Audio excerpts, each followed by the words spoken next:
warahmatullahi wabarakatuh. Waalaikumsalam warahmatullahi wabarakatuh. Ya, pagi anak-anak Ibu. Pagi, Bu. Ibu. Iya, apa kabar semuanya? Baik, Bu. Baik. Alhamdulillah, baik ya semuanya ya, sehat ya. Semoga semuanya selalu dalam lindungan Tuhan Yang Maha Esa. Baiklah, sebelum kita memulai pelajaran, marilah kita terlebih dahulu berdoa. Baiklah teman-teman, sebelum kita memulai pelajaran, marilah kita berdoa terlebih dahulu.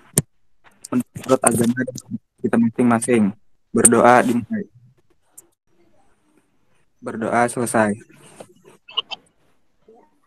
Terima kasih Taufik. Silahkan nantinya diniatkan untuk mendapatkan ilmu yang bermanfaat. Sebelumnya kalian sudah mengisi presensi yang sudah Ibu share, sudah Ibu bagikan di aplikasi Google Classroom. Sudah, Bu. Sudah, Bu. Ya?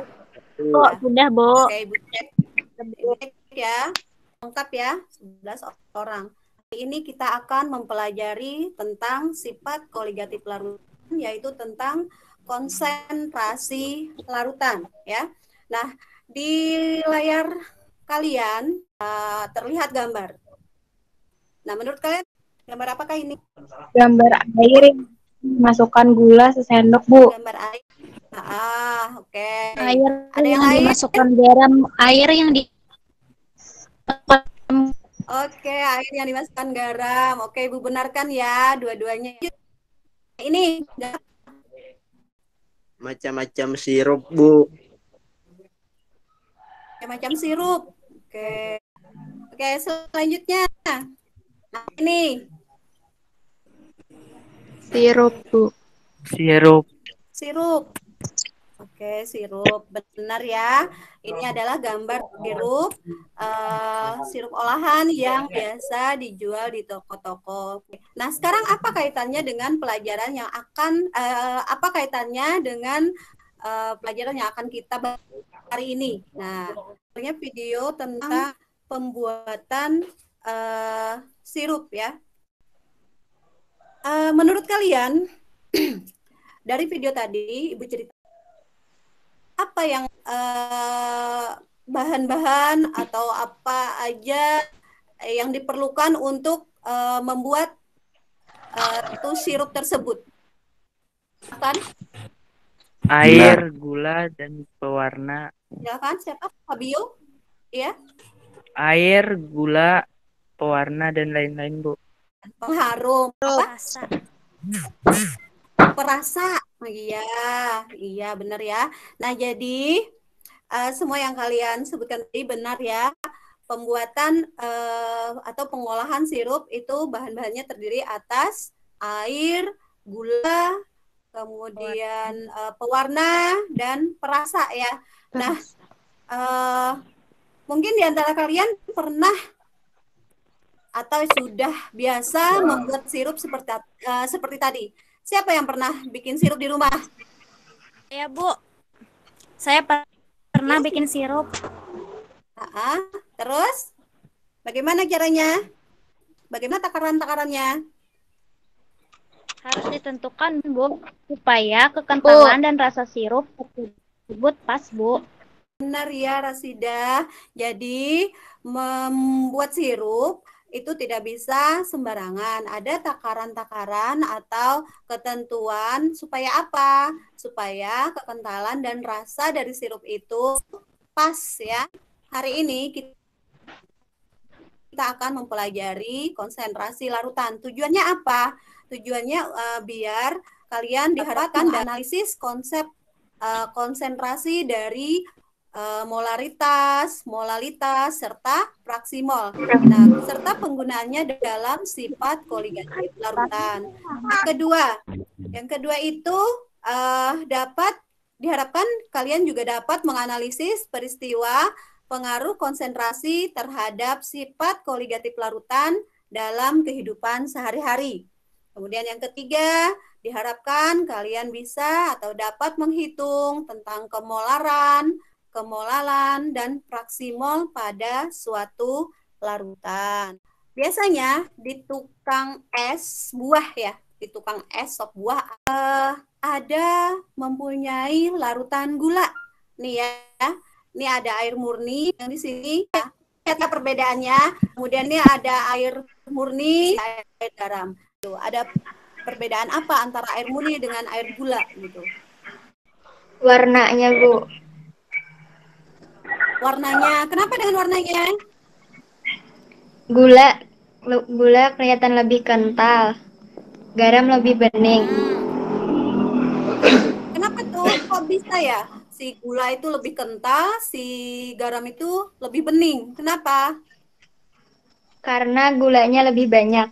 Nah, jadi dari situ gula yang lebih kental daripada air garam, artinya semakin banyak zat yang larutkan ke dalam pelarut, itu semakin tinggi konsentrasinya. Sekarang coba buka LKPD kalian. Nanti ada kaitannya dengan yang sudah Ibu jelaskan ini. Nah, di sini nanti kalian akan mengerjakan LKPD ya, temanya yaitu sifat koligatif larutan mengenai konsentrasi larutan ya. Nah, nanti ditulis nama, kelas, kemudian kelompok kalian ya. Nanti kalian berdiskusi dengan kelompoknya. Nah, kelompoknya sudah Ibu bagikan ya. Ibu berikan LKPD yang sudah ada di kalian, yang sudah kalian download. Jadi carilah informasi sebanyak-banyaknya lewat internet, lewat buku. Kedua, diskusikan bersama teman sekelompok untuk menyelesaikan soal-soal yang telah disediakan. Yang tidak paham, silahkan tanyakan kepada Ibu. Silahkan kalian berdiskusi dengan kelompoknya masing-masing. Ibu beri waktu sekitar 15 menit ya. Ya, silahkan. Bagaimana kelompok 1? Ada kesulitan? Masih berdiskusi ya. Kelompok 2, ada kesulitan? Tidak ada, Bu. Kelompok 3 bagaimana? Masih berdiskusi, Bu. Iya, diskusinya. Diskusi kelompoknya kita coba. Silakan untuk kelompok 1 mempresentasikan hasil diskusinya. Baiklah, kelompok 1 berdasarkan wacana di atas, kami menentukan masalah berdasarkan kata kunci yang kami dapatkan, yaitu zat terlarut dan zat pelarut. Semakin banyak zat terlarut yang dilarutkan ke dalam zat pelarut, maka akan semakin tinggi konsentrasi larutan tersebut. Ya, untuk kelompok 2 bagaimana? Menurut kami dari kelompok 2, berdasarkan masalah yang telah diidentifikasi, konsentrasi terhadap fisik suatu larutan akan berpengaruh terhadap sifat larutan itu sendiri. Dikarenakan sifat larutan tersebut dipengaruhi oleh jumlah partikel zat terlarut dan tidak bergantung pada sifat zat terlarut. Kelompok 3.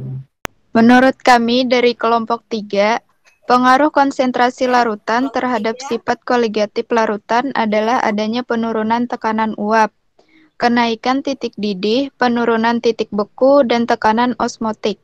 Berarti kalian sudah paham mengenai konsentrasi larutan ya. Dapat kita simpulkan, untuk konsentrasi larutan akan mengaruhi suatu perubahan fisik dari suatu larutan. Akan mempelajari tentang konsentrasi ini atau dapat dihitung dengan cara molaritas, Pertama ada molaritas ya. Molaritas itu sebenarnya dilambangkan dengan M. Dia menyatakan banyaknya zat terlarut dalam 1 liter larutan yang satuannya dapat dalam mol. Dengan rumus, jadi sama dengan jumlah mol zat terlarut dibagi dengan ya. Kemudian untuk menghitung yang lain juga bisa memakai rumus dibagi MR dikalikan 1000 dibagikan dengan volume. Situ ada contohnya kualitas. Nah, ini dilambangkan juga dengan M, tapi M kecil. Nah, molalitas itu menyatakan banyaknya mol zat terlarut dalam setiap 1000 gram larut dengan rumus M sama dengan massa dibagi MR dikalikan 1000 dibagi P. Ya. Nah, dengan contoh soal selanjutnya ada yang ketiga, fraksi. Ya. Fraksi mol suatu zat itu di dalam larutan menyatakan perbandingan banyaknya mol dari zat tersebut terhadap jumlah komponen dalam larutan. Nah, untuk fraksi mol itu kalian harus tahu yang mana zat terlarut, yang mana zat pelarut. Nah, untuk mencari fraksi mol dengan rumus ini ada XA, ada XB. Atau kalau di buku XP ada XT untuk XP pelarut, XT itu untuk terlarut ya. Nah, Ibu berikan contoh soal ya. Ya, hitunglah fraksi mol masing-masing zat dalam larutan yang dibuat dari 90 gram glukosa dan 90 gram air. Nah, dari soal kalian harus bisa membedakan zat pelarut dan zat terlarut. Dapatlah nilai dari fraksi mol terlarut atau fraksi mol glukosa. Kan kalian diskusi untuk mengerjakan 5 soal tersebut tiap kelompok kalian. Diketahui W glukosa 9 gram, MR glukosa 180 dan P air 500 gram. Ya. Ditanyakan molalitas. Jawab. M sama dengan GR per MR titik atau kali 1000 per P. M sama dengan 9 per 180 kali 1000 per 500. M sama dengan 1 per 20 titik atau kali 2. M sama dengan 1 per 10. M sama dengan 0,1 M. Ya, alhamdulillah kalian sudah bisa mengerjakan soal-soal yang Ibu berikan. Nah, selanjutnya nanti LKPD yang kalian kerjakan tadi dikumpulkan lewat classroom ya. Baik, Ibu simpulkan untuk pelajaran hari ini di mana zat terlarut dan larutan itu dinyatakan dalam konsentrasi. Nah, konsentrasi larutan bisa dihitung dengan cara molaritas, molalitas, serta fraksi mol. Nah, konsentrasi itu akan berpengaruh terhadap sifat negatif larutan ya. Nah, untuk pertemuan yang akan datang, pelajari terlebih dahulu tentang penurunan tekanan uap dan naikkan titik pada materi sifat koligatif larutan. Ya, baik, semuanya paham, semuanya sudah tugas yang Ibu berikan. Mudah-mudahan bermanfaat. Akhiri, marilah kita berdoa terlebih dahulu. Setelah kita berdoa terlebih dahulu agama dan kepercayaan kita masing-masing. Berdoa dimulai. Berdoa selesai. Alhamdulillahirabbil alamin. Sekali Ibu akhiri kapan kita hari ini. Sampai jumpa minggu depan. Wassalamualaikum warahmatullahi wabarakatuh. Waalaikumsalam warahmatullahi wabarakatuh.